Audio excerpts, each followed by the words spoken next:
Every student in the hall wore their weapons openly: fangs, claws, horns, plates of natural armor.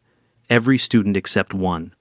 The human sat unarmed, soft-skinned, and silent, as if he had wandered into a den of predators by mistake. The instructor's talons clicked against the display wall, bringing up charts filled with neat lines of data: bone density, muscle fiber resilience, redundant organs. Each species was ranked, measured, praised for its evolutionary advantages. At the very bottom, set apart in red, was a single word: human. Soft tissue, weak bones, no natural armor, the instructor said flatly, his voice carrying the weight of absolute fact. Remove their tools, and they are helpless. Evolution marked them fragile, prey. The cadets roared with laughter. A tusked warrior snapped his jaws, mimicking a human scream. Another flicked out a barbed tongue and hissed. Fragile things, they wouldn't last a heartbeat in the wild. And still the human sat quietly in the back row, hands folded, eyes steady. No protest, no defense, just silence. Because beyond the academy walls, in the forests where no cadet dared to tread, something waited. The apex predator every species feared. The hunter none of them had faced and lived to tell of. And before this lesson was over, the human would carry it into the classroom. His name was Jacob Miller. He had been born in a small farming colony orbiting a red dwarf, far from Earth but raised on stories of it. He had come to the academy on merit physical exams, tactical aptitude, survival scores. Yet in every lecture, in every whispered joke, the word fragile clung to him like a brand. Today's lesson was the worst yet. The instructor tapped a claw against the display, changing the chart. A new image appeared, a hulking beast, twice the size of any cadet. Its body was armored in overlapping scales. Its forelimbs ended in claws long enough to shear through steel plating. Its maw bristled with serrated fangs, curved for ripping flesh from bone. This, the instructor said, is the Vathra, apex predator of the southern continent. No cadet team has returned from its hunting grounds alive. Squads of trained warriors have fallen in minutes. And a human, without weapons, would not last seconds. The room erupted again. Cadets slapped tails against the benches. Some imitated screams. Others bet how long a human would survive before being swallowed whole. One cadet, a massive reptilian with plated brows, sneered across the aisle at Jacob. "You hear that, prey? Even your screams wouldn't echo before it ended you." Jacob met his gaze for a moment, then looked back at the display. No words, no reaction. The lesson shifted from theory to assignment. The instructor's talons clicked rapidly against the console. For your survival evaluation, you will each be deployed into designated sectors of the southern forest. Your objective: endure 3 cycles. Extraction at dawn on the 4th. Excited murmurs rippled across the hall. Cadets boasted of their natural weapons, of how they would hunt lesser creatures, of how they would claim glory. But when the instructor's eyes fell on Jacob, the murmurs turned darker. "Fragile one will be the first to die. I'll give him an hour. No, less he'll break his ankle stepping on a root." The instructor's tone held no sympathy. Assignments are non-negotiable. The human will participate. His results will serve as example. Jacob only nodded once. That evening, as the cadets prepared, the difference between them and him became stark. The reptilian student sharpened his claws against stone until sparks flew. The tusked warrior polished the curve of his ivory tusks with oil. A mantis-shaped cadet tested the chittering snap of her forelimbs. Jacob's preparation was quieter. He checked the cord in his pack, tested its tension. He found a fallen branch thick enough to serve as a spear shaft and shaved it to balance. He tied knots into lengths of rope, adjusted them for snaring. He gathered stones that fit his palm. Tools, not weapons. The others laughed. He sharpens sticks like a primitive. He thinks knots will save him. Jacob ignored them. He wrapped the cord carefully, tested the sharpened point of his spear against the ground, and waited. At dawn, the transports lifted them into the southern forest. The canopy stretched high, blotting out the sun. Air hung heavy with moisture and the scent of rot. The ground trembled faintly with distant steps, steps too heavy to belong to anything but the Vathra. The cadets dispersed, each boasting into their comms about what they would kill first. Jacob cut his comm entirely. He moved quietly, mapping his sector, marking trees, setting snares. His every step was deliberate, every sound measured. Above him, somewhere in the shadows, the predator stirred. Back at the academy, the remaining students gathered to watch the live feeds. Most expected Jacob's channel to go dark first. Bets were placed openly. Some cadets said 10 minutes, others less. No one expected the human's feed to hold. And yet, as the hours stretched on, the small display still showed him alive, quiet, focused. He was not the prey they had imagined. The southern forest swallowed sound. Even the most boisterous cadets, eager to prove themselves, had grown quieter after their first hours beneath its canopy. The air was thick, humid, clinging to skin and armor alike. Visibility dropped to only a few meters, broken by towering trunks and vines as thick as cables. Every few minutes came a sound no one mistook for wind or birdsong, a thud that carried through the earth, the slow steps of something vast. Jacob Miller crouched by a stream, rinsing his hands. The cool water stung where small cuts had already opened across his knuckles and palms. Rope burns. Splinters. He flexed his fingers to keep them from stiffening. He'd built 4 snares already, 2 for small game, 2 for anything reckless enough to charge him. He'd chosen a spear of oak-hard wood, balanced its weight, and hardened its tip over fire until it blackened and gleamed. His tools looked primitive beside the claws and fangs of his classmates, but his expression stayed steady. He wasn't building weapons to look dangerous, he was building them to work. Elsewhere, cadets boasted over their comms. "I already tore the head from a crawler," one snarled, his words wet with triumph. "Its blood tasted weak." Another laughed. "The forest bends for the strong. The human must be cowering by now." The laughter faltered when the ground itself trembled. A low rumble moved through the trees, vibrating their ribs. The sound was not thunder. It was the Vaithra's hunting call, deep enough to rattle branches loose. "Remain calm," the instructor's voice crackled over their channels. "Remember, survival until extraction. Do not engage the apex." Every cadet fell quiet after that. Every cadet, except the one who had no comm. Jacob's fire had burned down to embers when the sound reached him. A low, resonant growl felt more in the spine than heard. His body stiffened instinctively. He reached for the spear without thinking. The Vaithra moved like a landslide given muscle and breath. Its scales dragged against bark as it shifted through the undergrowth. Jacob couldn't see it yet, but the forest had gone silent. No insects, no birds, not even the whisper of leaves. He crouched lower, his breathing slowed. He had learned long ago that panic wasted oxygen, wasted strength.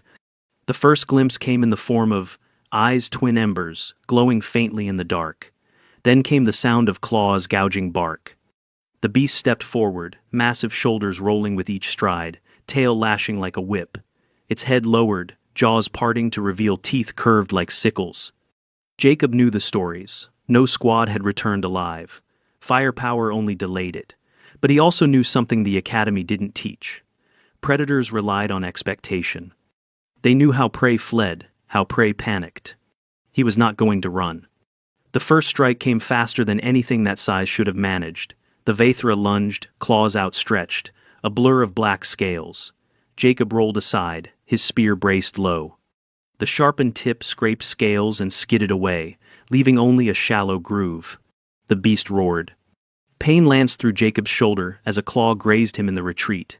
He stumbled back, nearly dropped the spear, then forced his grip tighter. His vision flashed with the sharp burn of torn muscle. He backed toward the traps he had set, step by step, blood running hot down his arm. Every breath hurt. He could already tell the wound was deep enough to need stitching if he survived. But pain wasn't new. He set his jaw and kept moving. The Vaithra advanced, confused by resistance where instinct promised weakness. Its nostrils flared, catching the scent of human blood, and it pressed harder. Jacob reached the snare line. He shifted left at the last second. The beast barreled forward, its massive leg catching the cord hidden under leaves. The ground erupted as the trap tightened, yanking the limbs sideways. For the first time, the predator stumbled. Jacob drove the spear upward into the exposed joint. Wood cracked against scale, but the angle held. He twisted, forcing the point deeper. Hot blood sprayed, thick and metallic, burning against his skin. The beast howled and tore free, the snare snapping under its weight. Jacob's spear broke in half, the shaft splintering in his grip. He staggered back, clutching the jagged end. He had wounded it but not killed it. Above, cameras hidden in the canopy relayed every second to the Academy's observation deck. Cadets crowded the monitors, expecting to see Jacob torn apart. Instead, they watched him limp into position, his arm bleeding heavily, his face pale but eyes locked with the predators. "Incredible," one of the instructors whispered. "He isn't fleeing." "He's fighting it," another said, disbelief cracking their voice. A cadet from the predator-born races hissed, her mandibles clicking nervously. "This is wrong. The Vaethra does not retreat. It does not bleed for prey." Yet the screens showed exactly that. A human standing bloodied, still facing the beast that had crushed their best squads. Jacob tightened a strip of cloth around his wound, biting down hard as the pain shot through him. He needed the arm to function, even if weakly. He tied the bandage with his teeth, pulled it tight enough to slow the bleeding, then turned his focus back to the predator. It circled now, warier. The ground trembled with each step. Jacob shifted the broken spear to his left hand, his right arm throbbing but still mobile. He raised his chin slightly. "You wanted me," he muttered under his breath.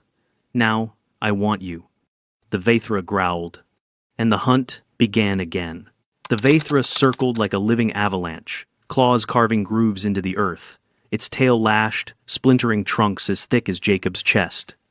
The beast was cautious now, its wounded leg dragging slightly, but its eyes never left him. Jacob's breath came ragged. The cloth he had tied around his shoulder was already dark with blood, but the pressure slowed the flow. He flexed his fingers to test the nerves, still responsive, though weak. He would have to ration every movement, every ounce of strength. He dragged the broken spear tip through the dirt as he moved, not to threaten, but to mark his own path. He had mapped this ground when he arrived. Every trap, every ridge, every fallen log was etched into memory. He wasn't prey lost in the forest. He was a hunter drawing his circle tighter. The Vaethra lunged again. Its roar shook the canopy, scattering flocks of winged creatures into the sky. Jacob sidestepped, his boots sliding on wet leaves. He nearly fell, but his hand caught a low branch and swung him clear of the jaws snapping shut where he had stood. Pain ripped across his ribs where a fang grazed him. His side burned, warm blood soaking through his shirt. He bit down hard, forced himself upright, and staggered into the trees. The beast followed, each step rattling the ground. Jacob led it toward the second snare, hidden under a tangle of roots. He ducked low at the last second. The Vaethra's mass slammed into the trap line. Weighted logs dropped from above, smashing across its spine. The beast shrieked, scales cracking under the impact. For the first time, Jacob heard something new. Pain, not fury. He drove forward with the jagged spear, jabbing at the exposed wound. The tip sank shallow, but enough to draw more blood. The predator whipped its tail in blind rage. The strike caught Jacob across the chest, hurling him into a tree. Something cracked in his side. White-hot agony stole his breath. He collapsed to one knee, clutching his ribs. Each inhale stabbed like knives. He knew the sensation, likely one, maybe two ribs fractured. Not life-threatening yet, but every movement would feel like fire. He pressed his back to the trunk and forced himself to stand. The world tilted, black spots swimming in his vision. He spat blood onto the ground. The Vaethra advanced again, slower now, limping but relentless. Back at the academy, cadets watched in horrified silence. What had begun as entertainment waiting for the human's death had turned into something else entirely. "He should be down," one muttered. "Those wounds, no one stands after that." An instructor checked the medical telemetry. 2 fractured ribs, deep lacerations to the shoulder and side, blood loss already critical. By all rights, he should be unconscious. Yet the screens showed Jacob standing, weapon in hand, chest heaving, eyes locked on the predator, as if daring it to come closer. The predator-born students shifted uncomfortably. One, a tusked warrior who had mocked Jacob most loudly, whispered, "Why does he keep getting up?" No one answered. Jacob limped into the third trap. This one wasn't meant to hold it, was meant to ignite. He had packed dried moss and resin at the base of a hollow trunk, set with flint stones above. As the beast pushed forward, Jacob snapped a rock against the trigger line. Flames roared up in an instant, searing the air. The Vaethra shrieked, rearing back as fire licked across its scaled hide. Smoke filled the clearing, choking and hot. Jacob seized the chance. He drove the broken spear into the predator's mouth as it bellowed, jamming it between upper and lower jaws. The wood cracked but held long enough to wedge the beast's bite open. The predator thrashed, slamming Jacob against the ground. His head struck stone, vision flashing white. For a terrifying second, the world blurred. He tasted copper. He forced himself awake, clawing at the dirt until his senses sharpened again. He ripped a shard of stone from the ground, sharp as glass, and drove it into the soft tissue of the beast's throat. The predator roared, blood spraying hot across his face. It convulsed, tearing free from the spear, staggering backward. Jacob collapsed onto his side, gasping, every rib screaming with pain. His hands shook violently, slick with blood that was both his and not his. The predator tried to retreat, gurgling, its chest heaving. Jacob rolled onto his knees, picked up the rope from his pack with trembling fingers, and staggered after it. He wasn't done. The final trap was the simplest: leverage. He had looped a heavy rope between two bent saplings. As the predator stumbled past, Jacob yanked the release with his last strength. The trees snapped upright, cords twisting tight around its neck. The Vathra reared, clawing, thrashing against the snare. The cords cut deeper with every movement. Its roars turned into choked gurgles. Jacob climbed onto its back, ribs screaming, vision swimming. He wrapped his arms around its neck, using his body as the final anchor, and pulled with everything he had left. The beast's claws raked his legs, slicing muscle. His arms trembled, nearly slipping, but he held, teeth bared, pulling until the cords bit through scale and flesh. The thrashing slowed, the roars broke into shuddering gasps. And then, at last, the forest fell silent again. Jacob rolled off the carcass, collapsing beside it. His chest heaved, every breath fire. His body was a map of blood and bruises, ribs cracked, shoulder torn, legs shredded. He pressed a trembling hand to his chest, checked his pulse, fast but steady. He was alive. For a long time, he lay still, staring at the canopy above. Then he dragged himself upright, using the beast's body as leverage. He tied ropes around its limbs, slow and methodical, ignoring the screaming pain of his broken ribs. And inch by inch, step by step, he began to drag it toward the academy. The academy lecture hall buzzed with noise the next morning. Most of the cadets had already returned from the southern forest, battered but intact. A few had failed extraction entirely, their signals recovered from shallow graves left by lesser predators. Yet, the atmosphere wasn't one of mourning. It was of laughter, jeers, and cruel anticipation. The human's feed cut hours ago, one cadet sneered. Probably swallowed whole. Or broke his bones tripping on roots, another said, tapping claws against the desk. Fragile thing never had a chance, a reptilian cadet added. The Vathra doesn't leave scraps. Even the instructor joined in, talons clicking across the console. This was inevitable. I assigned him to demonstrate the limits of fragility. Nature itself has proven the point. Humans are prey, and prey do not graduate from this academy. The laughter swelled. Cadets mimicked screams, gnashing jaws, the crunch of breaking bones.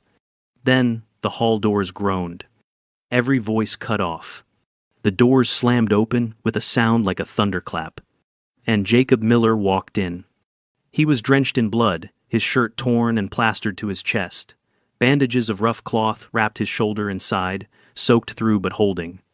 His legs bore long gashes that leaked with every step, yet he walked upright, dragging something massive behind him. The sound of claws scraping against stone echoed through the hall as the body followed. The Vathra. Its scaled bulk stretched the length of the aisle, gouging deep scars in the floor. Its jaws hung slack, serrated teeth glistening wet. Its throat bore the deep, twisted marks of rope and human arms. Blood still dripped fresh from the wound, steaming faintly in the cold air. The cadets froze, eyes wide, throats tight. Jacob kept walking until he reached the front of the hall. He didn't look at them, didn't smile, didn't boast. He only gripped the cords one last time and let the beast's body fall with a crash that shook the floor. The silence that followed was heavier than the carcass itself. The instructor's talons twitched against the desk. His voice cracked. This is impossible." Jacob turned his head slowly, his eyes steady despite the blood on his face. You said no one returned from its hunting grounds. He lifted his torn shirt enough to reveal the bruising across his ribs, the blood-soaked bandages. You were almost right. No one dared laugh now. The tusked cadet who had mocked him most loudly sank lower in his seat, unable to meet his gaze. Predator-born students with claws and armor bowed their heads, the weight of shame pressing them quiet. The Vaethra's eyes still faintly glowed, its body not yet cold. Jacob had not dragged back some ancient kill. He had brought it fresh, killed within the hour, carried on broken ribs and shredded muscles. Fragile things did not do that. Medics rushed forward, horrified at his state. They pressed scanners against his chest, whispering rapidly. 2 fractured ribs, at least. Lacerations to both thighs, deep but not severed. Blood loss critical, his pressure should have dropped him unconscious hours ago. Jacob shrugged their hands off gently. I'll sit for treatment after this. The instructor finally found his voice. How did you do this? Jacob looked down at the carcass. His reply was quiet, but it carried to every corner of the hall. It was hunting me, so I hunted it back. The words rippled through the cadets like a cold wind. Simple, unadorned, not pride, not arrogance, just fact. And, in that moment, the lesson reversed. The charts on the wall meant nothing. Bone density, armor, fangs all useless against the one truth staring them in the face. Humans made strategy out of fear, weapons out of desperation, and hunters out of prey. For weeks afterward, the Academy spoke of nothing else. The Vaethra's carcass was dissected and catalogued, but no one remembered the lab reports. They remembered the sight of a bloodied human, dragging it into class. Some cadets still whispered fragile when they saw Jacob limp past with his ribs bound tight, but their voices lacked laughter. The word no longer carried scorn. It carried unease, respect, and something closer to fear. The predator-born students trained harder, claws sharper, voices quieter. The tusked warrior avoided Jacob's gaze entirely. Even instructors spoke more carefully, their lectures edged with the memory of that morning. Jacob spent weeks in recovery. He submitted to the medics, who insisted on proper healing. The fracture tests showed 2 ribs cracked through, one displaced but realigned. The lacerations in his thighs had missed major vessels by luck more than design. He'd lost enough blood to require transfusions. Infection was the greatest risk, but antibiotics, fluid therapy, and rest carried him through. He did not rush his return to training. Broken bones needed 6 weeks minimum before strain. Torn muscles needed months before full strength. He followed the regimen, grimly patient, knowing that true survival was not only the kill, but the discipline afterward. And when he walked back into drills, scars lined his arms and legs, but his stride was steady. On the final day of the term, the instructor who had once called him prey addressed the class. His voice lacked its former arrogance. Strength is not measured only in armor or claws. We have all witnessed proof of that. Fragility, when paired with will, is not weakness, it is adaptability. And adaptability is the one trait that outlives every predator. His gaze fell on Jacob. Remember this lesson. The galaxy may laugh at humans. Let them. But when the day comes, they will not laugh twice. Jacob never told the cadets how close he had come to death, how many times his vision had blurred, how every breath had felt like fire.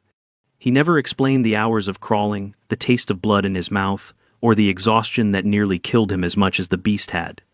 He didn't need to. Because in the hall, on that morning, he had carried proof heavier than words. Fragile? Perhaps. But fragile things do not carry their nightmares into classrooms. And from that day on, no one at the Academy dared forget that humans don't just survive their hunters. They hunt them back.